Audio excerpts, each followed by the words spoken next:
Thank you, Comsec. The reason why we're here again today dahil merong bad news na nakakasama ng loob sapagkat dalawang kababayan na naman natin na nangarap na magkaroon ng magandang buhay para sa kanyang pamilya, pumunta ng abroad, pagbalik, bangkay na. It keeps happening sa Kuwait. Again and again and again. Julie B. Ranara, Reolyn Saison, Jeline Arguzon, Jenny Sanchez Alvarado, Daphne Nocaloban,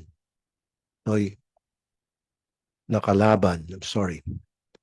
Ito ilan lamang sa mga kababayan natin na bumalik ng bangkay from Kuwait.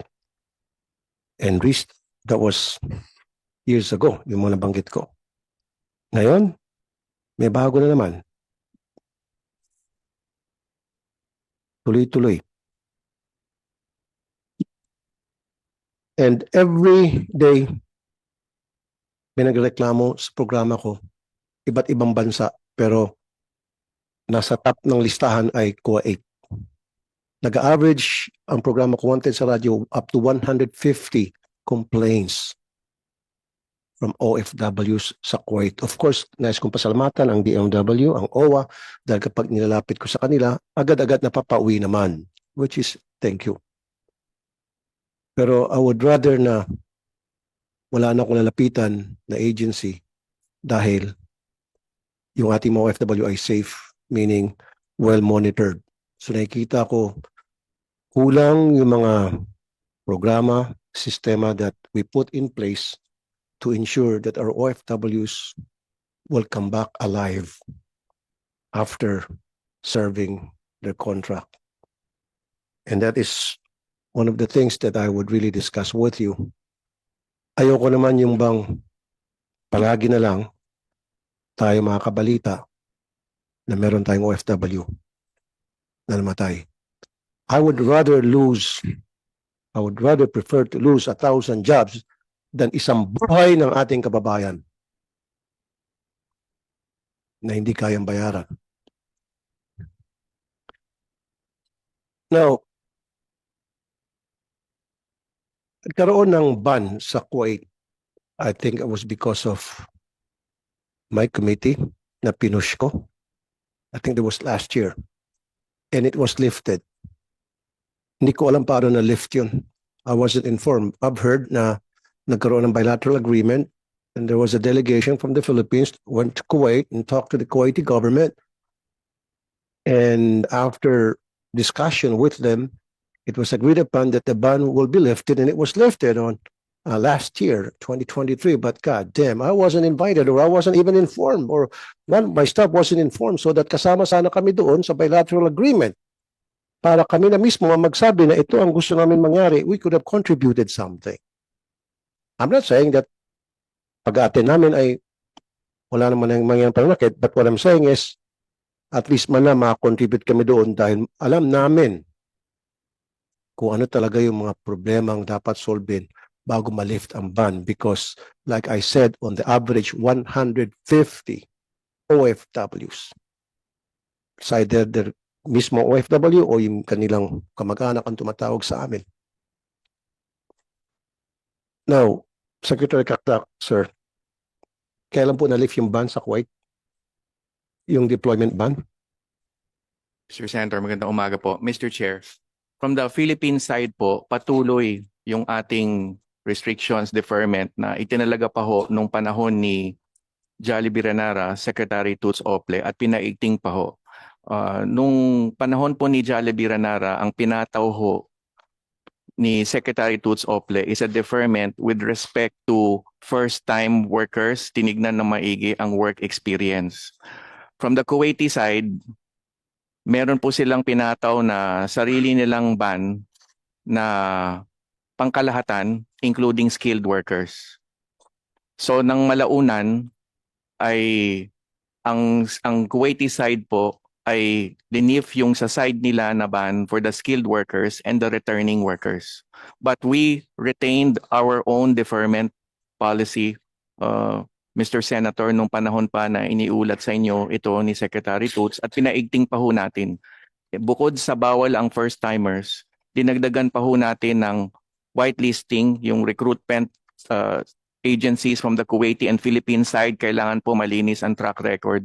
Meron na ho tayong pre-departure briefings ngayon, pre-flight briefings aside from the PIDOS. On top of the PIDOS, Mr. Senator, literally pinapupunta po natin ang mga OFWs bago pa man sila magpatuloy sa airport, bago sila mismo umalis at doon nagbibigay ng mga rights and responsibility, kadagdagang impormasyon, reinforcement ng impormasyon sa PIDOS, just in case hindi nila na-pick up yung impormasyon on their rights and responsibilities, and most especially, contact numbers ng MWO at ng DMW at ng OWA in case kakailangan po nila, particularly the 1348 hotline.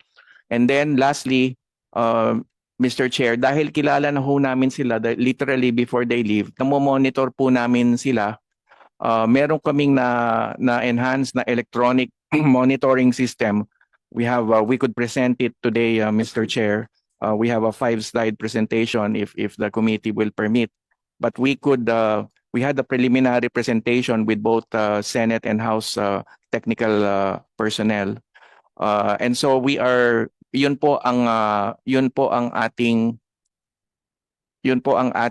sinasagawa ngayon na enhancement o pagpapahigpit. So sa ngayon po, Mr. Chair, meron tayong patuloy pa rin po yung deferment, yung suspension with respect to the first time OFWs. Bawal po ngayon ang walang overseas experience, work experience, sinisilip po natin ngayon ng maigi, Mr. Chair. So sa side po ng DMW, wala po tayong dinift, Mr. Chair. Patuloy po yung heightened restrictions, yung deferment policy that was instituted during the time of Jollibee Ranara. Thank you, Secretary Hans. Napakaganda yung mga sinabi niyo po. Pre-departure screening, pinaigting, rights and responsibilities of the worker, sinabi sa kanila, sa PIDOS, contact number, and then bawal ang walang work experience na OFW natin pumunta sa Kuwait. Perfect, excellent, 100%. But hindi naman problema ang ating mga OFW. Ang problema, yung mga employer sa Kuwait. Sila ang problema. Mga OFWs natin masisipag. They don't even have experience because tayo mga Pilipino mapag-alaga. Ano bang ginagawa ng mga OFWs natin sa ibang bansa? Mag-alaga, maglinis. Sanay tayo mga Pilipino. We don't even need to teach them how to clean. Endemic na sa mga Pilipino yan na malilinis tayo sa sarili natin. Magaling tayo mag-alaga, magaling tayo maglinis ng bahay. They're not the problem. The problem is the employer. The problem is the Kuwaiti government. For crying out loud. We should focus and concentrate on how we can talk to these people sa Kuwaiti and to the employer and tell them enough is enough. You want our worker or workers? Then this is what we need you to do. Let's sit down and let's talk. At kapag hindi nyo kayang sundin to, then we will totally stop deployment. And maybe siguro pag-isipan later on, dahan-dahan tayo mag-pull out. And that's the only way to do it if I am to be asked. Alay ko sinasabi rito, sana, na-lift na ba yung ban? Di ba? So, meron na bang bagong deployment sa Kuwait? Wala. Meron. And yung ba po may mga overseas employment experience and the skilled workers? Yun nga, Meron sir. Dapat wala muna eh. Why was it lifted? Di ba dapat wala muna? And then I've heard na last year, sana total ban hanggang hindi sila mag-ayos-ayos ng kanilang mga pag-uugali, ng kanilang sistema. Like I said, I would prefer or rather mawalan ng trabaho ang libo-libo kaysa naman ang kapalit noon isang buhay ng ating OFW. Sana naiintindihan niyo ako. I get my point across. Kasi yun ang sinasabi ko po, Secretary, kung sinama niyo sana ako or invited kahit isa man lang sa legis team ko pumunta sa Kuwaiti government na magkaroon ng bilateral agreement, ang una ko ipupush, katakot-takot na screening ang ginagawa natin dito sa ating mga OFW, NBI, police clearance, health, etc. Mayroong mga PIDOS. And yet, yung receiving end, wala. Malay natin kung yun ay may topak, siraulo, barumbado, rapist, magnanakaw, kriminal, etc. Wala. Di ba? Wala. In fact, there was this case I wouldn't forget na isang OFW natin inabusot na pauwi ko sa isang employer. After, I think, less than a couple of months, may kapalit na dumating. Pilipino pa rin. I don't know kung yung sinasabi ni Secretary na may whitelisting, etc. Nangyayari yun. Saan tayo nagkukulang dito? Now, pag-usapan natin once and for all. Sana may kahinat na ito. Na ayoko na marinig na merong isang buhay ng ating OFW mabubuwis. Marami naman bansa dyan eh. Quiet lang ba? There's so many countries who will be more than happy to receive our workers. Singapore, Hong Kong, ang dami na kung saan hindi minamaltrato yung ating mga OFWs. Dito sa Kuwait, paulit-ulit na lang. And yet, para tayong pinagpipilitan natin ang ating mga sarili na i-push sila doon. We feed them to the lions. That shouldn't be the case. Kailan po nagkaroon ng bilateral agreement na ulit? When was this? Sir, 2023? agreement po was 2018, dalawang In 2023 po, meron daw ata. hindi po, wala pong bilateral agreement noong 2023. Noong Okay, pero kailan po na-lift? 2018. Nung, I remember nung merong isang kababayan natin namatay at pinush ko na magkaroon muna ng ban. And then yes, we did declare na total ban ata para dun sa mga bagong papasok. I would like to acknowledge Yes, the President, Senator Mark Villar. Thank you for coming, Senator Mark. Diba? Ban po siya, Mr. Chair, sa mga walang overseas experience. So deferment po ang tawag noon ni Secretary Toots Ople nung So, iniulat ban niya. dun sa mga walang experience. Pag may experience, tuloy. May experience, pwede po, Mr. Chair. Pinagkakita natin natin mga sarili. Are we making ourselves stupid? Are we people, a nation of stupid people sending our workers to the lion's den in Kuwait? Sabi ko na nga po kanina, hindi po natin kailangan experience yung pagiging katulong, kusambahay. Sanay po tayo mga Pilipino. Lahat ng Pilipino magaling mag-ayos ng bahay, maglinis. Ba't pa natin, kailan pa sila experience? Ang problema ay doon sa employer.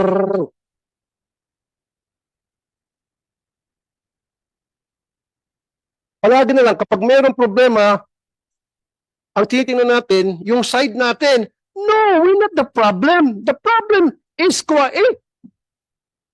The problem is the government of Kuwait not doing enough. Palagi natin sinisisi ating mga sarili.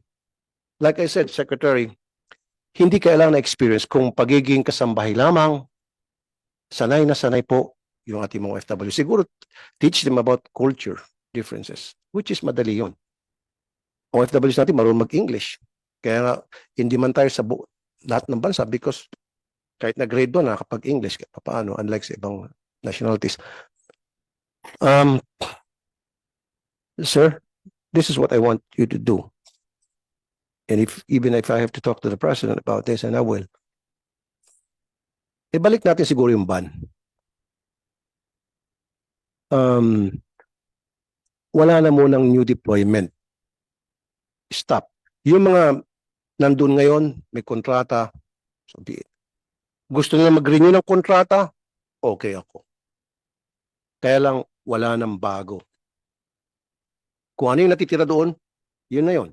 Tapos, renew ng contract sila, okay. Pero wag na tayo magpadala at sasabihin natin, kailangan may work experience. Like, again, hindi problema ang ating mga workers. Ang problema is doon. So ito sana ang sinasabi ko. Dapat ang mga employer meron tinatawag na neuroscreening. Ini-screen natin yung utak. Utak ba? Brain. Ng mga employers doon. Hindi ko naman sinasabi yung mga Kuwaiti sila ulo. I'm not saying that.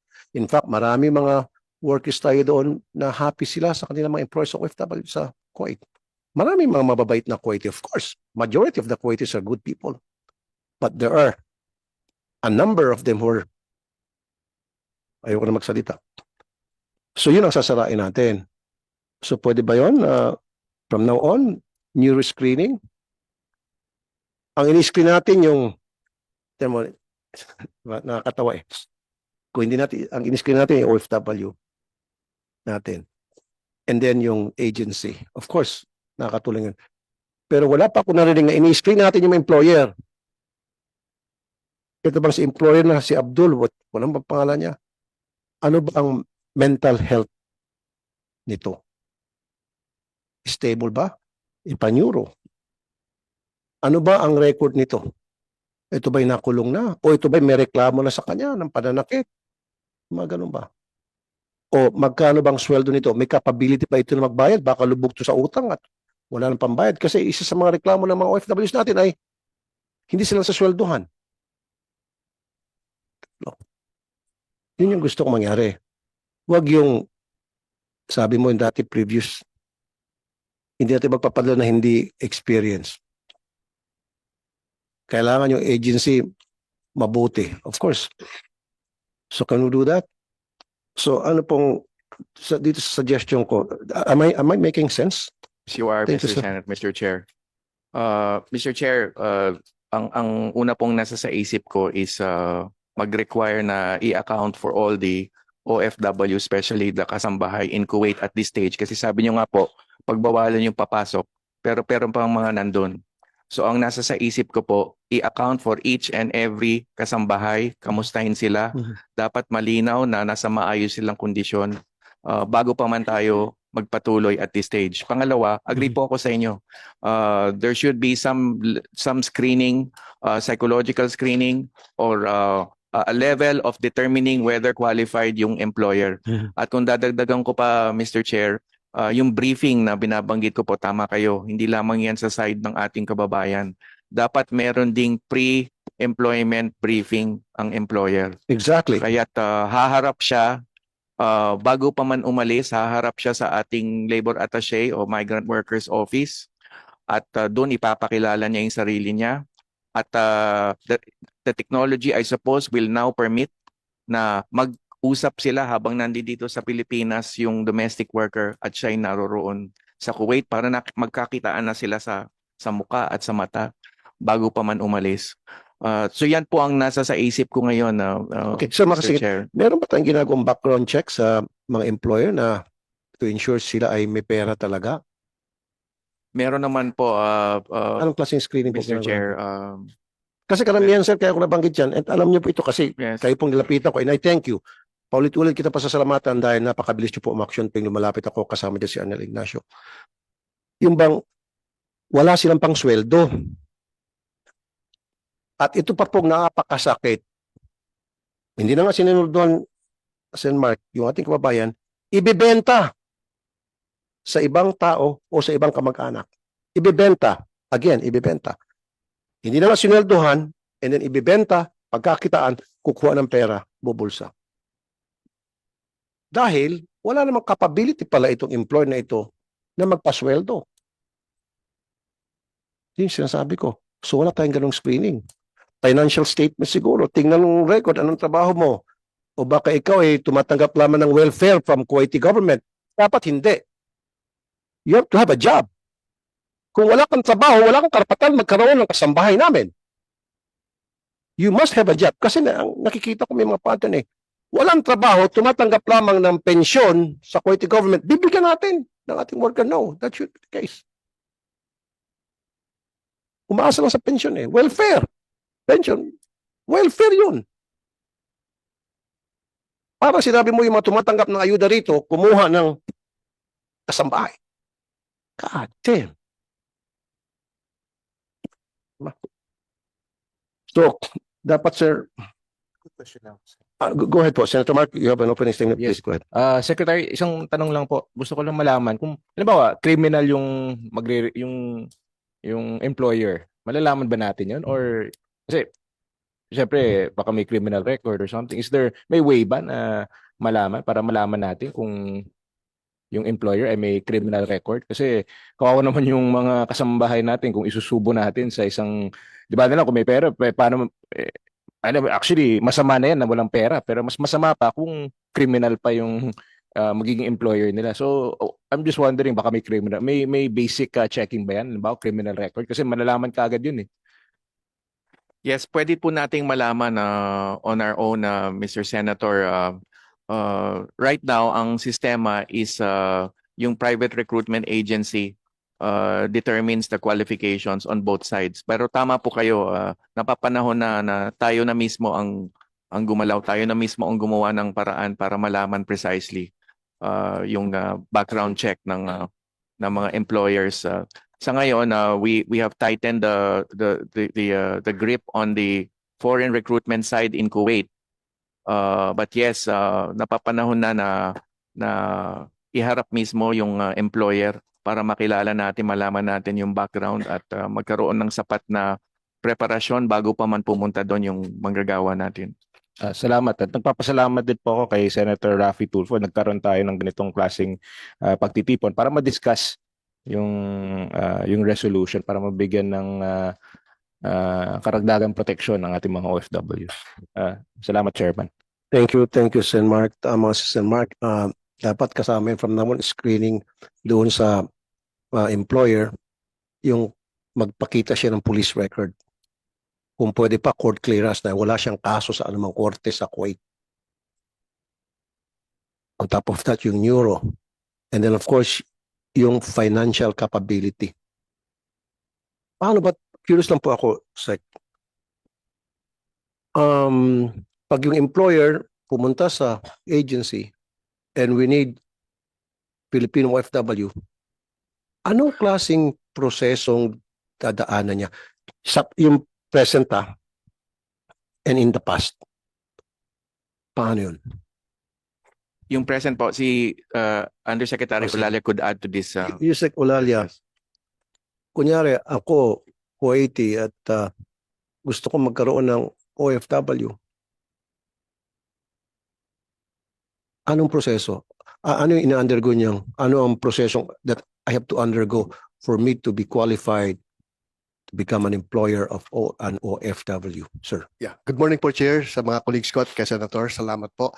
Una-una po, wala po tayong direct hire. No? Bawal po yung direct hires na isang Kuwaiti employer will directly employ, hire, and get an HSW from the Philippines. No, I know, sir. Ibig sabihin, okay, pupunta sa agency. Apa. Pupunta po siya Okay. sa agency na tinatawag po nating Foreign Recruitment Agency. FRA. At yung Foreign Recruitment Agency na ito Okay. ay dumaan sa isang masusing proseso. Meron po tayong Anong klase tinatawag masusing na proseso, sir? accreditation po, Mr. Chair.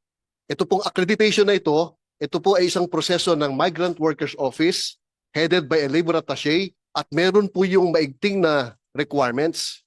May mga pagdadaanan po silang mga documentation at mga interview kung sila po ay papasa bilang isang accredited FRA ng ating PRA.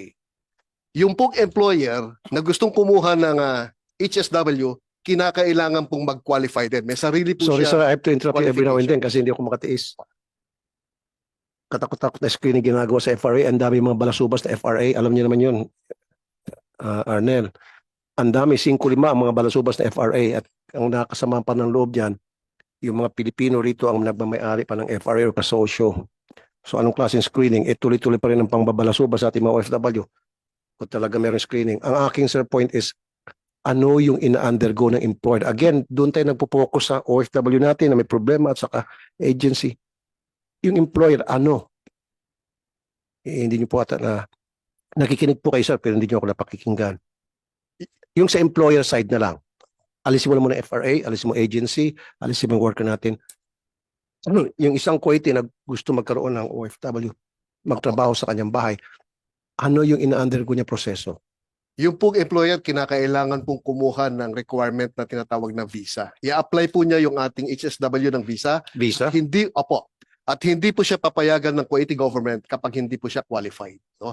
At Meron anong po, klaseng qualification ang doon po sa ating Sineset? 2018 labor agreement, nakasaad po doon yung mga requirements ng tulad mga ng Kuwaiti. tulad Opo. na Kinakailangan po unang-una Tulad may ng- financial capacity po siya. financial? Opo. Okay. Kinakailangan po may financial capacity. Ibig sabihin, meron siyang hanap buhay, may pagkikitaan po siya, at kaya po niya mag-hire at magbayad po ng HSW. O bakit nakakalusot marami? Walang mga trabaho na welfare lang.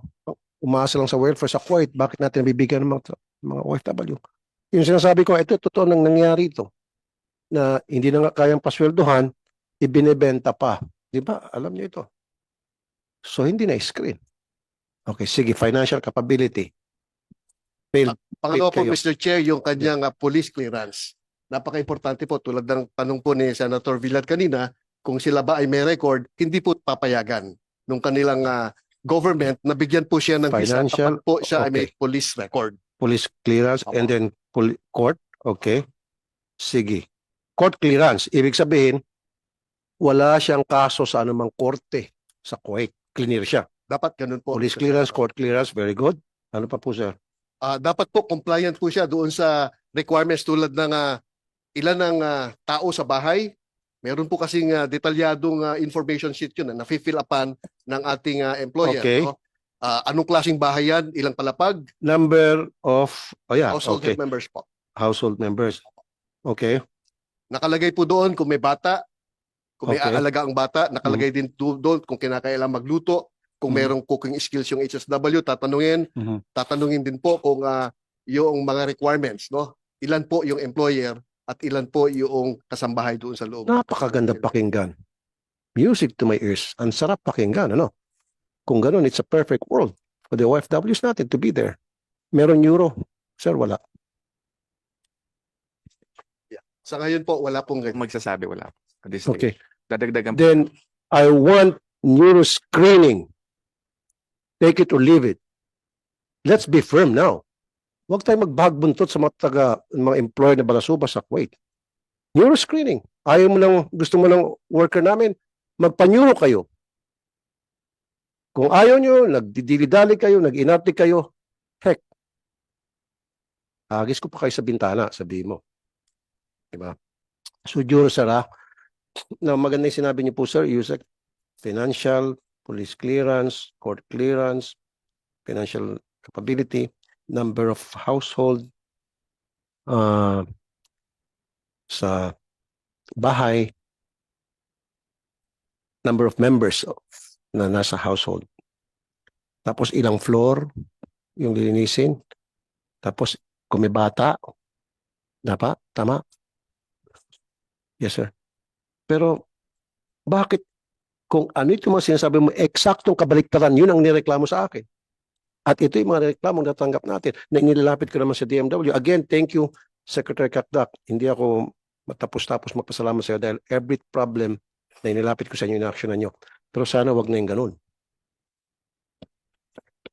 Meron akong gustong tumbukin kasi tama po yung requirements na binigay ni Yusek Olalia at tama po yung observation nyo about compliances. Ang nagiging problema po ngayon, yung compliance, hindi natin na-determine at the DMW level with full certainty bago pa umalis yung worker. Ako na po magsasabi na yan ang gap na gusto nating tukuyin ngayon. At yan po ang i-address natin. Bago pa man umalis yung OFW, malinaw na kung saan siya pupunta, sinong employer, sinong qualification ng employer, ano yung job description niya roon sa employer na yun, ilan ang tao doon sa household, gaano kalaki yung ba, etc. All these things will come to the fore, Mr. Chair. Sa tingin ko, yun yung malaking gap, Mr. Chair. Yung OFW, bago pa siya umalis, hindi niya alam lahat ng impormasyon na yon. But more importantly, as you said, Mr. Chair, yung employer walang obligasyon na ibigay lahat yung impormasyon na yon. So yun po ang nakikita kong Yun ang gap. kukulang natin. Opo. Ako na po mismo, hindi po ako magiging totoo sa inyo kung hindi ako honest. So yan po ang sasabihin Thank you. ko na sa inyo yung pagkukulang natin na Mr. Chair. Okay. Yung employer alam lahat ng buhay ng ating OFW. Well screened. Pero tayo walang karapatan na malaman kung sino yung employer. Pupunta natin yung OFW. May narinig ako na hanggang 3 palapag yung bahay, may 2 bata, special child pay yung isa, siya pa magluto, 8 sila sa bahay, at iisa lang yung OFW natin. Damn. So dapat meron pong inspeksyon na bago lumapag sa airport sa Kuwait yung ating OFW, na screen na yung bahay. Meron tagapunta, kaya ba natin po gawin yun na may pupunta tayong worker, titingnan yung bahay, inspeksyonin. Ay, 3rd floor, sa kontrata nakalagay 1 floor lang. Oh, meron palang 2 bata. Sabi, sa kontrata wala. 10 pala kayo. Mga ganun. Pwede ba natin magawa ng ano yun? Yung inspection po will have to be in coordination with the Kuwaiti authorities. Kahit pa man po dito naman din sa atin ay hindi rin pwedeng pumunta sa bahay natin ang mga embassies. So we will have to seek the help of the DFA para sa embahada natin sa Kuwait para matulungan tayo mag-make ng necessary representation sa Kuwaiti authorities about the physical inspection part. Halimbawa na lamang po sa Singapore, meron ng spot inspection sa mga kasambahay natin na lugar ng pinagtatrabaho. Pero it is the Singaporean Ministry of Manpower who does it. We just need to get through that hurdle, Mr. Chair, coordination with the Kuwaiti government, and we will seek the help of the DFA along those Yes, lines. you did mention about DFA. Nandito sa atin, si Yusek Eduardo Jose de Vega. Yusek, ano po yung take nyo dun sa mga sinabi ni Secretary Kaktak? At sa Singapore pala, mayroong magandang sistemang in place ang Singaporean government, and they do it themselves para mapaayos yung kalagayan ng mga workers natin. And sa Kuwait, what's wrong with Kuwaiti government? They don't want to follow that kind of system na meron ng Singapore? And then, magandang umaga po, Mr. Senator. Yung experience namin no, bago na turnover sa DMW itong mga protection for ATN, no? Assistance to Nationals. Yun nga, it's a same old story with Kuwait, no? As a diplomat, so alam natin kailangan malakas yung negotiating chip natin bago natin masabi sa Kuwait na i-require namin ng mga citizens nyo dadaan dyan. Personally, you mentioned, I believe that when you mentioned na kailangan mag-reinstate ng ban, that is one, how do you say, that's one incentive for Kuwait to agree. If we, again, reinstate the ban. And may I clarify, no? Ang pagkaintindi ko rin, and I apologize to Secretary Kaktar if I misunderstood, no? After the Ranara case, nag-ban tayo eh. Wala tayong pinapadalang workers sa Kuwait. Not even those who were... ang pwede lang bumalik yung nandun na tapos may contract na. Pero yung bagong deployment na to. Pero daw tayo eh. Well, that's not... Pero Kasi ito ko may sinasabi nagreklamo kanina. sa akin na may ban eh. Meron daw, pero again, sinisisip ang problema dito sa side Well, natin. Kailangan may experience. Pag wala kang experience, hindi kita ipapadala. Well, ang pagkaiti namin na yung state last year, pero partial lang, no? Hindi pwede yung bago. So, I would say if we made this ban, and I will check with Ambassador Jose Pero Capera. sorry, Yusek, medyo na pala tayo. Doon sa purpose, that's why Yes. I ask you. The question is, mahirapan ba tayo na makipag-usap dito sa Kuwaiti government na magkaroon ng sistema tulad sa Singapore? Yes, in Para sa mga workers 2023, after the death of Ranara, after the murder of Ranara, nagkaroon kami mga meetings. Mahirap. Mahirap. Because they said, Bakit po anong mga hurdle? kasi 2018 na may labor agreement na eh. So they're not interested in adding new stuff sa what was agreed in 2018. Yan ang isang nakikita namin, no? That's our experience, and I'm sure andun din naman yung DMW sa mga discussions. Their former ambassador used to say, don't blame all Kuwaitis. Totoo naman, no? I mean, Okay. however, every year may namamatay. Yeah, I agree. So, Don't blame all Kuwaitis, but blame some of them who are Yes. rude. So, it is possible to maintain a ban. Indonesia already banned all their household workers of Middle East. Okay. So it is possible, sir, if that is the idea. But as for the diplomatic relations, well, of course it will be affected, but dapat maintindihan nila, may namatay. But may I say something, sir? In the DMW, we know is having complications, assistance. Yun din experience ng DFA nung naumpisa yung office namin in 1995 after the floor contribution case. It's a long, steep learning curve. Eventually, magkakaroon ng after 5 years after the law takes effect, dapat i-review under the law yung DMW kung i-revise yung law, kung extend. But it cannot, yung ganun, biglang transfer na hindi lang labor contracts pati naman assistance. It has to be little by little learned. But the problem is, of course, kawawa naman yung mga OFWs natin pag may lapses, no? And we know that. But this about the ban, we defer to them.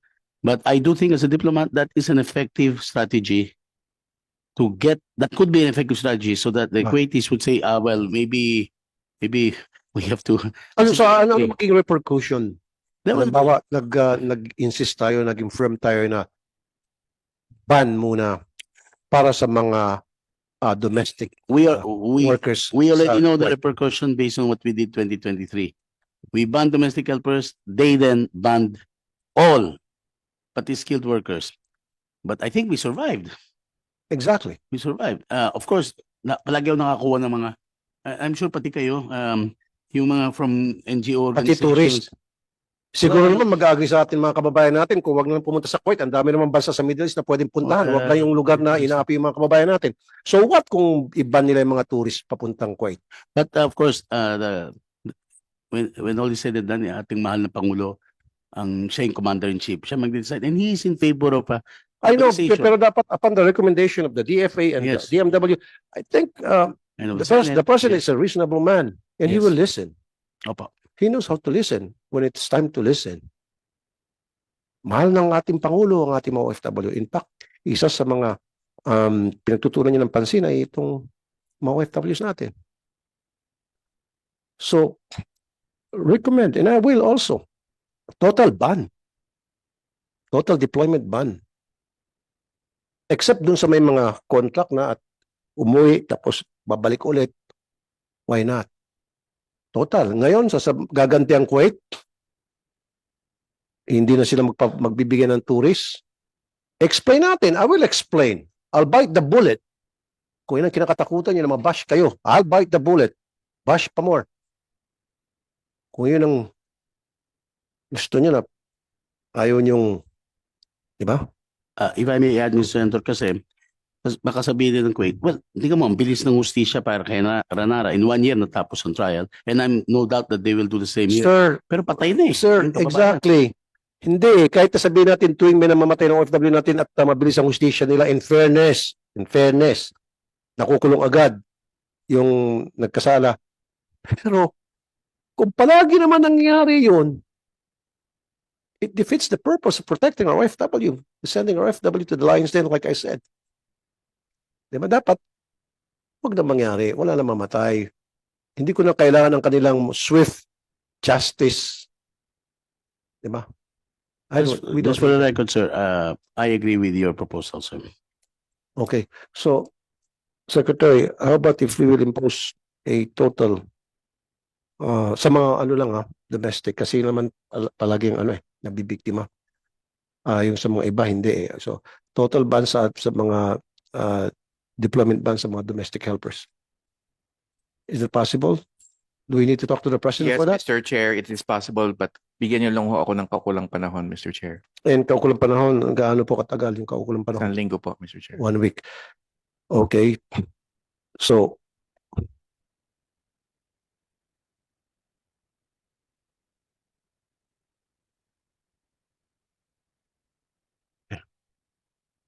by the way, we receive a copy of Senator Joel Villanueva's opening statement. Comsec, please insert the same into the records. Sige, gusto mo na pala magpakita ng video? May papakita kami video. Ito isang kapalpakan. I don't know kung sino pumalpak dito na maling bangkay ang dumating sa bansa natin. How did it happen? Na-repatriate, maling bangkay ang na-repatriate. Ano nangyari yun? Nasaktan na ngayon kamag-anak dahil namatay ang kamag-anak nila. Nung January 1, patay na daw po si mama dahil daw po sa suffocate. To keep themselves warm, nagkaroon ng burning ng coal. However, walang ventilation dun sa room. Sa pagkakaalam namin, yun ang ulat ng pagkasawi. Baka kauwi na po yung labi sa lalong madaling panahon. Kami po ang gagastos sa lahat, including funeral and burial expenses.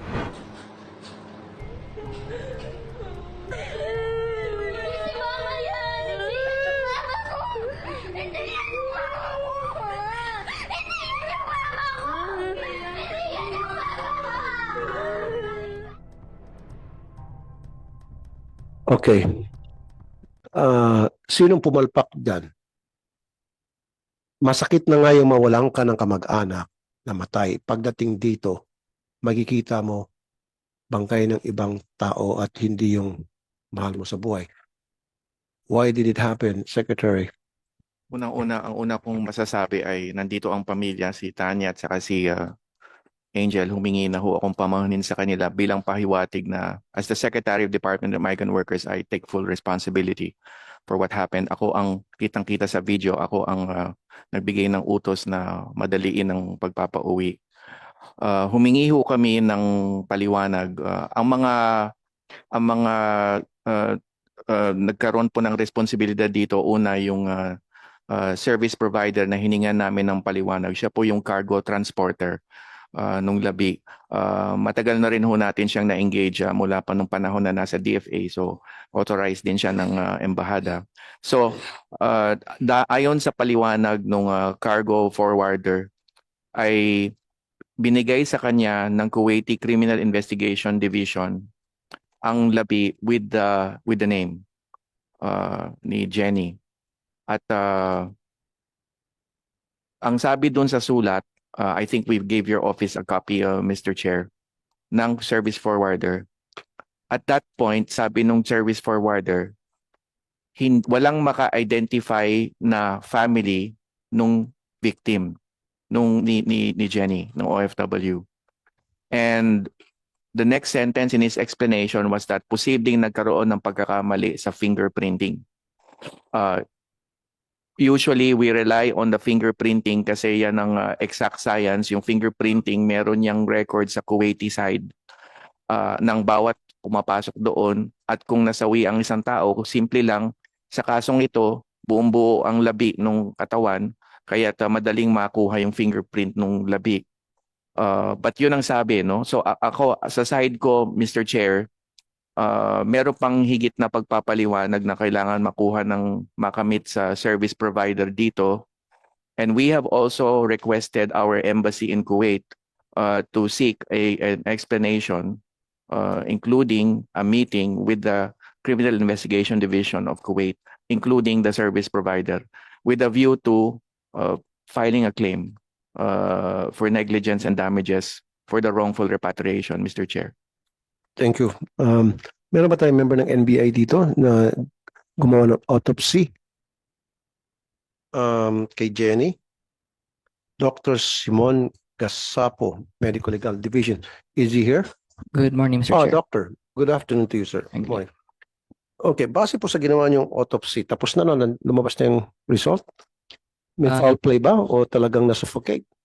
Mr. Chair, I have to apologize because we have still an ongoing histopathological examination, but we already have an initial findings as to what we have seen in the autopsy. Ano po initial findings? So, as to our initial findings upon opening the body, we assessed that there was redness in the trachea or the airway, and then there was hemorrhage or petechiae present on both lungs with a bright red color, which is not usually what you see in a healthy or ordinary lungs. Mhm. And then our toxicology results came out just this morning, indicating that the deceased there was carbon monoxide present on the blood of the deceased. Okay. So, ibig sabihin na suffocate nga. Yes, sir. As for our cause of death, it should go as asphyxia due to inhalation of respirable gases, specifically carbon monoxide, sir. TMW or OWA? Anong sinabi ng Kuwaiti government, yung police report nila doon Ano naka-indicate?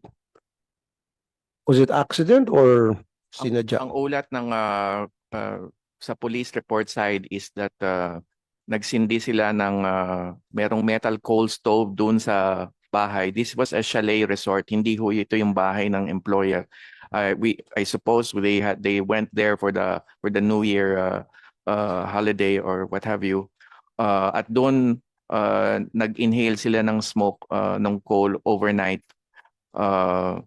Ang sa side naman po ng DMW, Mr. Chair, at napaliwanag ko rin to kay Natanya and Angel, kahit wala pa yung autopsy report ng NBI, which will report on the criminal nature of the incident, we are moving forward to file a case of negligence against the employer. Kasi they were transferred to a bahay bakasyonan. And we feel that the employer should have taken the necessary precautions to at least warn them about the new place, the new room, the ventilation in the room. There was a metal coal stove in the room reportedly, and what they could do, what were the precautions they could do under the circumstances na may metal coal stove dun sa kwarto na walang ventilation. So these are all indicators to my mind, Mr. Chair, of possible negligence, and so where we are filing a case in Kuwait on negligence on the part of the employer and damages. Okay, Civil action. that's good. Now, dun sa pagpapadala ng maling bangkay, anong sabi ng service provider? Sa aking palagay, Mr. Chair, hindi sapat ang paliwanag ng service provider kasi nung binigay sa kanya ng CID yung labi, ay sinabi niya mismo na merong pagdududa in terms of the identity of the remains.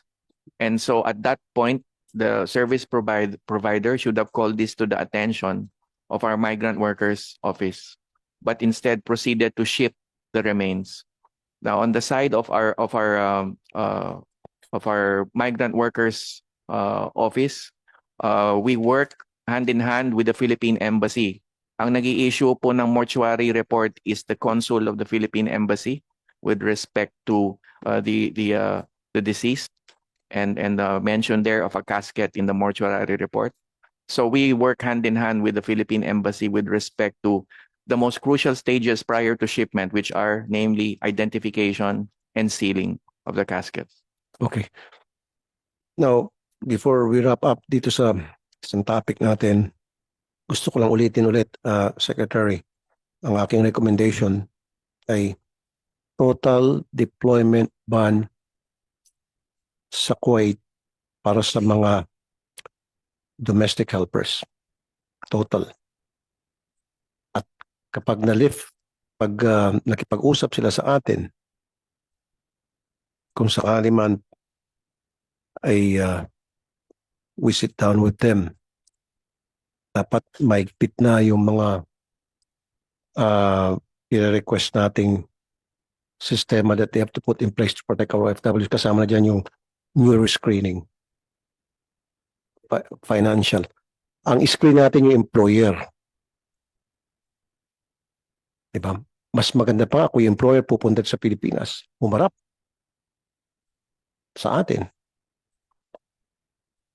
And then yung mga employer dapat on a regular basis, weekly, nag-attend sila ng mga seminar para i-introduce sa kanila kung sino tayo mga Pilipino, yung kultura natin. Kasi may mga problema din na pag yung OFW kumakanta, sumasayaw, sinisipa, binabatukan, minumura. They didn't know na hindi nila alam ng kultura natin, mga Pilipino, masayahin tayo. Pag meron tayong mga problema, stress tayo, dinadaan natin sa kanta, sumasayaw-sayaw tayo, nanood tayo ng palabas. Yun yung outlet natin, and yet hindi naintindihan nila yun. They should not be deprived of that kind of happiness that our OFWs having while they're there and to relieve themselves from stress. Na kumanta. Yun yung ibig sabihin ni Orient. Dapat meron yung Pilipino, samahan ng mga OFW dun sa Kuwait halimbawa, and then samahan ng mga employers sa Kuwait. They get together, employers association of OFWs. They get together on a regular basis, kasama yung monitored ng DMW. Get together, know each other. Sinasabi din sa atin kung sino sila. At sila naman sinasabi kung Tayo naman sinasabi natin kung sino tayo. Can we do that? Mr. Chair. Yes. Yes, naunawaan ko po ang sinasabi ninyo. Naintindihan ko naman po ang inyong advocacy. Malinaw sa akin, Mr. Chair, ang naging karanasan ninyo sa dinanas ng mga ating mga OFWs. Opo, sir. Secretary, saka yung strict monitoring. Bago pumunta yung ating OFW, na briefing na yung mga employer, na tingnan na yung bahay na pupuntahan, in-inspect na physical. Huwag lang yung video kasi pag video, pwede naman pakita ng video ng ibang bahay. And then, very important sa akin, neuro. Kasi yung sinasabing court, financial, police clearance nila, madali naman na doktor yun eh. So, masahan ko po yun. Ano? Mr. Chair. Strict monitoring. Sa ngayon, anong klase monitoring nga palang ginagawa? Sa Meron- OWA or DMW can answer? Meron tayong reporting mechanism. Ngayon ay weekly sa mga recruitment agencies reporting to us about their deployed workers. At pag hindi sila nag-report ay sinususpindi po natin sila. Sino pa mag-report, sir? And yung recruitment agencies po kasi sila po ang may kilala doon sa nag-deploy kung kailan mismo nagpunta doon yung dineploy nila. Okay. Kaya't yan po ang requirement. We place a responsibility upon the recruitment agency po para magkaroon ng reporting at meron tayong electronic system ngayon kung saan pumapasok yung reports na naka-classify na po yung klase ng reports. Sorry, sir. Let me interrupt May- you, sir, again. So, umaasa tayo sa pag-report ng FRA sa atin, sa gobyerno natin, sa OWA, sa DMW. Now, kung itong FRA ay tamad,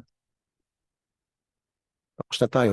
In fact, may mga natatanggap akong reklamo na kapag nag-report yung ating OFW sa FRA, sasabihin, ang hirap ng trabaho rito, ayoko na, hindi ko na kaya. Mag-taste ka! Pumunta ka rito para magtrabaho, hindi para magreklamo. Yun yung pinaka-common na binabato ng mga FRA sa ating mga OFW tuwing nagreklamo. Imbis na kaawaan, pinapagalitan pa. And yet, umaasa tayo sa reporting nito mga hungog ng mga FRAs. Sana magan. What I want you to do, and this is what I want to happen, tayo ang mismong magmomonitor sa ating mga OFW. Meron dapat electronic mechanism or something na mag-report yung OFW natin, hindi didiretso sa FRA, kundi didiretso sa DMW o sa OWA. If he or she is if she's in distress, meron siyang pupuntang website. Meron siyang pwedeng tawagan. In a matter of hours, nandun agad yung saklolo. Pwede ba yun, sir?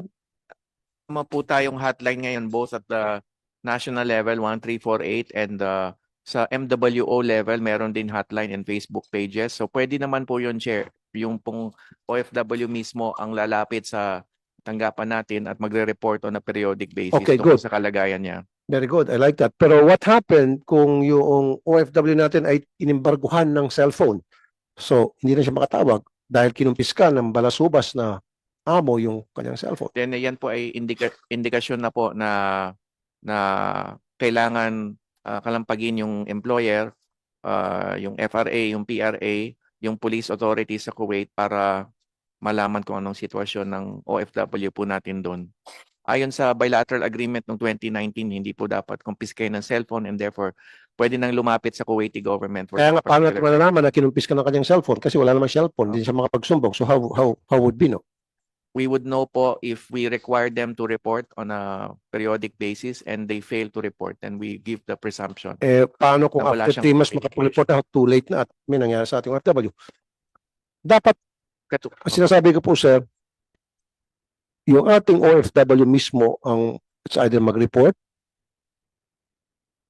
sa DMW o sa OWA or yung DMW OWA mag-check sa ating OFW. Whichever is convenient para sa ating OFW.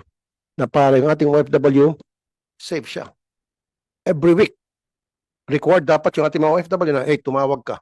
Ay, hindi na tumawag si Maria.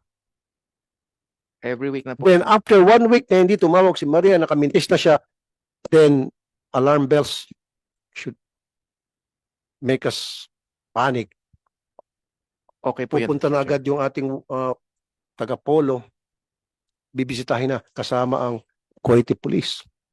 Is that okay, sir? Yes, sir. Yes, sir. Sa ngayon po, meron na tayong ganyang mekanismo. Meron naman pong mga Philippine recruitment agencies na tapat sa reporting. But tama kayo, dapat ang worker din magre-report. But right now, sa current system natin, kung saan PRA nagre-report, meron na hong mga ulat na ganyan. Huwag niyo pang usahin yung FRA. Maraming At- palasubas na FRA, sir. Go ahead po, sir. Opo, yun lang po. Na meron na rin ganyang sitwasyon ngayon kung saan inaalarma na natin ang Kuwaiti Police Authorities o kaya tinatawagan yung worker, kinakamusta siya. Once may ulat ang Philippine Recruitment Agency na nag-abscond o hindi na nila makontak yung worker o hindi ko makontak yung worker. Senator, Mark, meron kang question? Yes, may question din ako. Binanggit niyo po kanina yung nangyari po kay Jenny Alvarado. And I support that magpa-file kayo ng case for may liability sila sa nangyari. May negligence sila nangyari. So assuming na magkaroon kayo ng findings na meron silang may negligence yung employer ni Jenny Alvarado, ano maging parusa sa employer? Ano maging penalty? Ano maging Sa pagkakapaliwanag po sa akin ng abogado natin doon ay daños perjuicios. It will be a civil action. civil? that So we will wala file. pong criminal liability. Yun po ang pagkakalam ko ay civil action. But of course, we can inquire further kung meron ba katulad ng sa atin na reckless imprudence o kahit negligence ay punishable by imprisonment. So we will dig deeper into this matter. But the initial report I got was a civil claim for damages for negligence. Sa tingin ko kasi meron talagang negligence eh. Dahil usually centralized yung heating system ng bahay. Ba't siya lang yung na disgrasya? 'Di ba? Marami sila sa bahay, ba't siya lang yung na disgrasya? So baka kung saan siya pinatulog or baka ano pong kondisyon niya sa bahay na na-expose siya sa coal. So, sa tingin ko, para sa akin, sa tingin ko meron negligence talaga. And I think the family is entitled to at least civil, if not criminal. If not, minimum yung civil. Pero tingin ko, medyo masyadong malaki yung negligence nila. At kawawa talaga si Jenny. I agree po, Mr. Senator, lalo na sa konteksto nga na dinala sila sa ibang lugar. So the precaution should have been double or triple. Gayong dinala sila sa lugar na hindi naman nila pinili. Bahay bakasyonan. So dapat the precautions were taken. Dahil hindi familiar syempre yung mga katulad ni Jenny, dalawa siya kong kasamahan pa doon na migranting manggagawa din na hindi familiar doon sa lugar. We should set that precedent na pag may nangyari sa isang kababayan natin under their care, may liability sila. We should really set that precedent. And I think the family deserves compensation. Dapat magkaroon din sila ng compensation from the employer dahil sa nangyari. Dahil sa civil is the minimal. Tingin ko nga baka may criminal liability dahil napaka-negligent naman ng employer ni Ma'am Jenny. Fully agree, Mr. Senator. I fully agree, Mr. Chair. Wala pa bang ganong klaseng sistema o mechanism na tulad nitong nangyari kay Ma'am Jenny, dapat may danyos na babayaran? Kasi ang narinig ko palagi, don't worry, ang DMW tutulong, ang OWA tutulong. Pero how about yung makukuhang danyos mula doon sa pabayang employer? Yun po yung kasong isusulong natin, Mr. Chair, as I mentioned, without awaiting, regardless of the autopsy results, the negligence case may continue, may proceed. Ikokorte yun. Kasi yung negligence does not presuppose criminal intent. So the autopsy is not material to the negligence, the case for negligence. So sino magpupursue ng kaso sa korte? Wala naman na yung OFW natin. Tayo na po, we have talked to Natanya being the oldest. May pag-uusap na rin po tungkol sa paglagda ng special power of attorney para sa ating lawyer, Kuwaiti lawyer on the ground. Andito And pala I believe the paperwork is being prepared already. Thank you, sir. Andito yung daughter's ni Ma'am Jenny Sanchez Alvarado. Magandang umaga po sa inyo, Ma'am Natana May and Miss Angel. All right. Again, ang aming pong taus-pusong pakikiramay. Sobrang pakikiramay po. Bago po na nangyari yung sinasabi ng suffocation nga dun sa bahay, sa resort, wala hong mga sinasabi yung mother ninyo? Ano po yung pinakahuling pag-uusap nyo sa mother ninyo bago mangyari ang insidente? Yung pag-uusap po namin is January 1 na nagsabi po siya na nandun na daw po siya sa destination nila. And nagsabi po ako na mag-iingat siya noon that time is wala na po siyang update no nung January 1 po ng gabi. So nagantay po ako ng call niya and January 2 wala pa rin po. Then January 3 is nag-ask na po yung amo, ay nagsabi na po ng amo niya na wala na raw po yung mama ko. Wala siya mga sinabing pahiwatig na meron siya problema sa kanyang amo? Actually po, last year, 2023, nagsabi na po yung mother ko na kinukulong po siya sa mismong bahay pag umaalis po yung amo niya. Oh, sinabi ng mami mo yon sa inyo. Yes At po. yan ba yung naiparating nyo sa DMW, sa OWA? Actually po, ayaw po ng mama ko na lumabas po yung ganun kasi nanghihingi po yung amo niya ng privacy because yung ano niya po, yung amo niyang pong babae is a teacher. So parang ayaw po ng amo niya babae na masira po yung pangalan niya. Teka mo na kinukulong. Bakit Yes ito po. kinukulong? Pag umalis po yung amo niya, actually po, pag yung mga pagkain niya po, like pinapagalitan na po siya pag sobrang dami na pong pagkain, ganun. Tapos po, yung amo niya na babae ng panganay ng amo niya is lagi po nagsusumbong doon sa nanay ng amo niya. Tapos lagi po siyang kinokontrata pag uuwi po ng Pinas, like sasabihin po na pag hindi ka bumalik dito, hindi ko ibabalik, ibibigay yung buong sahod mo. O hino-hostage yung sahod. Yes po. Iniipit. Okay. Now, what is the possibility na baka may foul play dito? Baka sinadya. Kasi, ayan na, kinukulong daw. Nagsusumbong, kinukulong yung ating OFW. Parang ito sa pagkain, pinagkakaitan.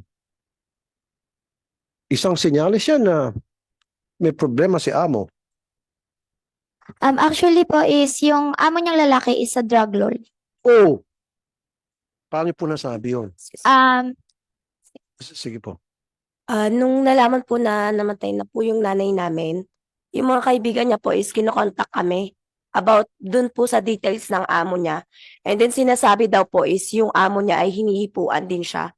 Kasi yung nanay namin ay hindi po siya nagsasabi sa amin kasi ayaw niya na makita na, kumbaga ayaw niyang iparamdam sa amin na nahihirapan siya doon.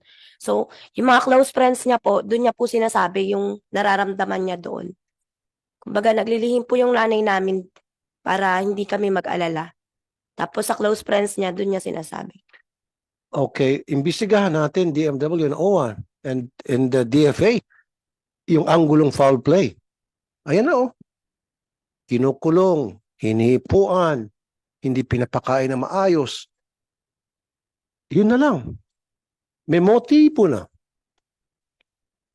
Siguro, pwedeng ginawa ng amo para patahimikin na siya, walain na siya, walain yung problema kasi may malaking problema ang darating. So, anong tingin niyo po dito? Tingnan yung possibility na foul play. Una po may dalawa pang kasama si Jenny doon sa kwarto which contributed nga to the mix up doon sa repatriation. So tatlo po silang nasaway doon sa kwarto. Ang ibig sabihin na foul play po, sir. Baka sinet up, sir, excuse me, sinet up yung pagbukas nung anong tawag niyo po doon? Charcoal. Metal coal stove. Cold Yeah. metal stove. Sinadya, pinasok sila doon, binuksan yon, nilak. Di ba? Nilak. At yun ang sinasabi, kinukulong eh. Tumutugma, kinulong sila doon at habang binuksan yung metal coal stove. Buga ng buga. Yun po ang purpose ng ating pagsulong ng kaso regardless of the autopsy results kasi yung tinatawag na kapabayaan Now, whether or not merong intent yung talagang itrap sila, Mr. Senator, lalabas po yun sa kasong ipapalitis natin. And batay sa mungkahi ni Senator Mark, titingnan po natin yung criminal aspect of the case that we will file, regardless of the criminal intent. But yun po nakikita ko ngayon na without the autopsy results, we can move ahead and file that case.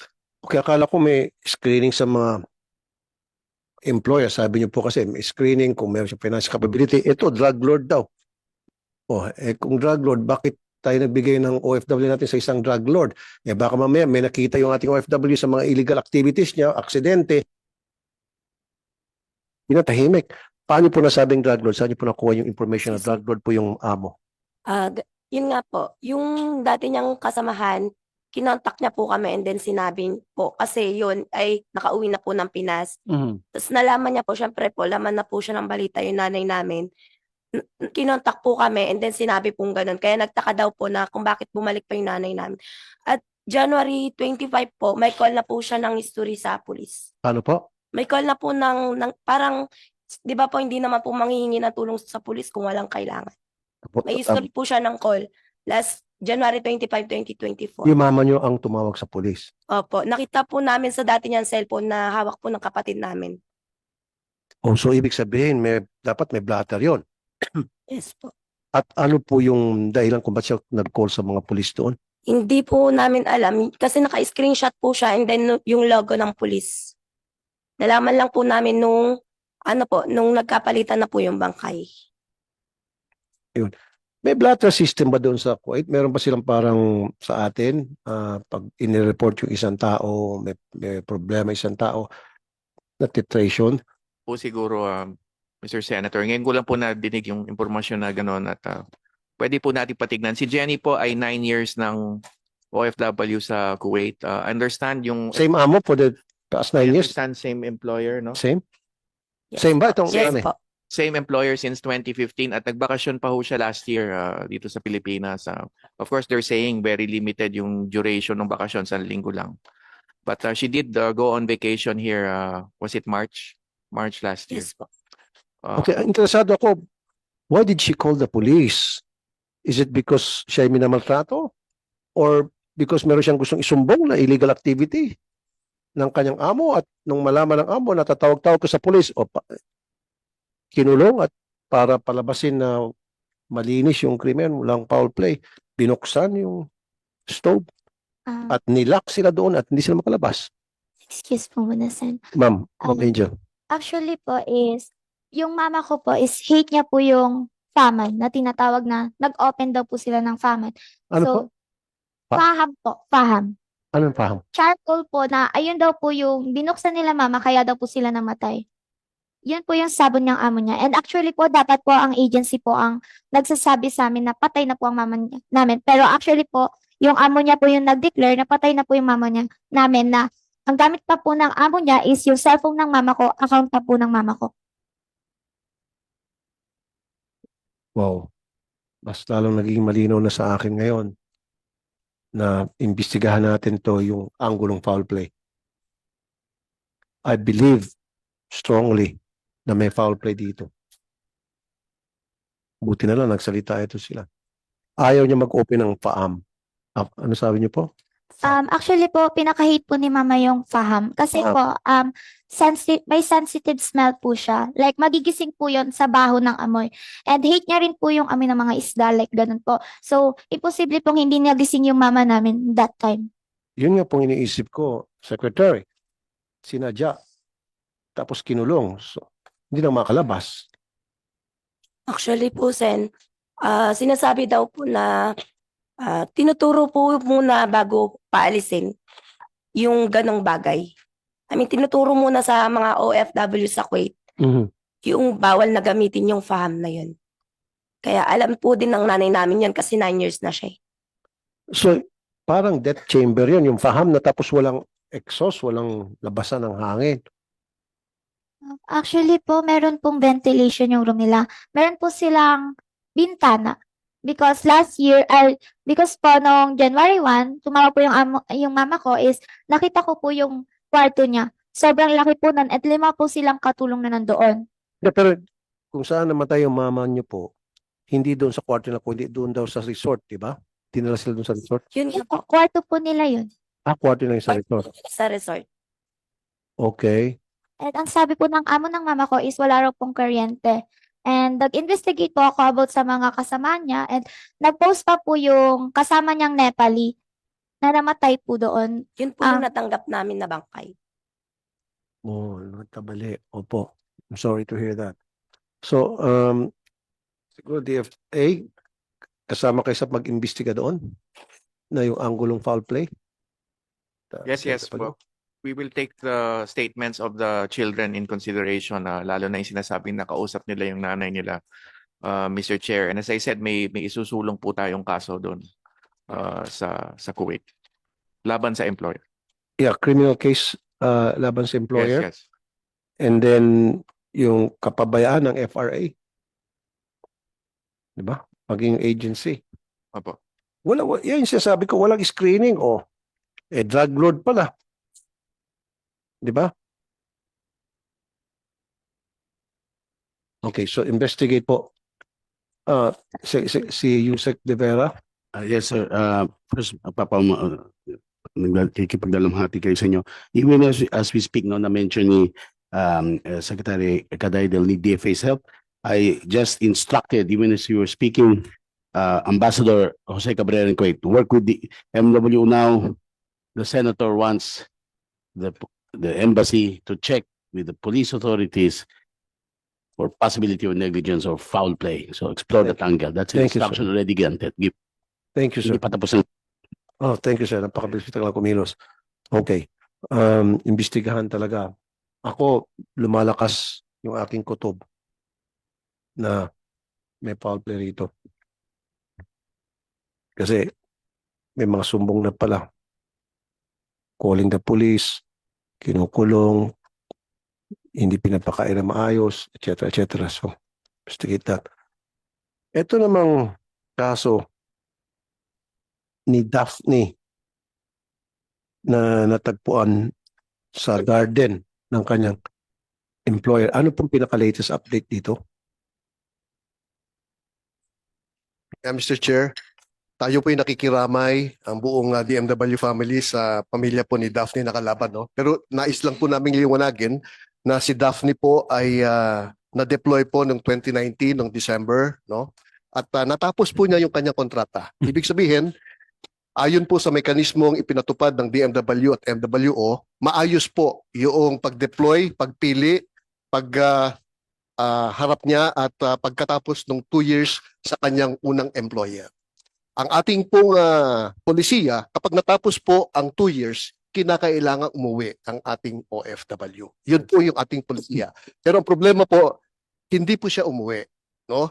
At siya po ay nagpalipat-lipat ng employer. Nakalimang employer po siya mula nung natapos ng 2022 hanggang sa siya po ay namatay. Ang pinakamatagal doon, 4 na buwan, merong 1 buwan, at meron pong 3 araw. No? Yung last po niyang employer, hindi na po siya HSW.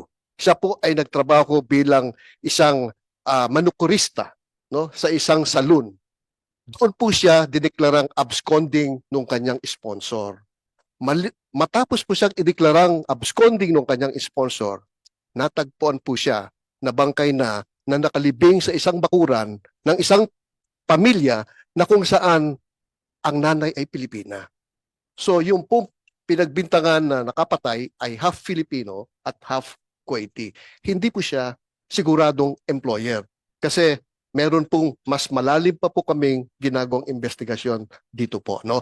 2 buwan na po siyang nawawala. Ang sabi po ng pamilya nung nakausap po namin, huling pakikipag-ugnayan po nila ay October ng 2024. At pagkatapos po noon, nalaman na lang nila at nabalitaan ng December 2024 na yun nga na may umamin na inilibing siya doon sa bakuran ng pamilya na yon. At ang Kuwaiti government naman ay gumawa ng paraan na hinuli at ikinulong po lahat po ng miyembro ng pamilya na yon.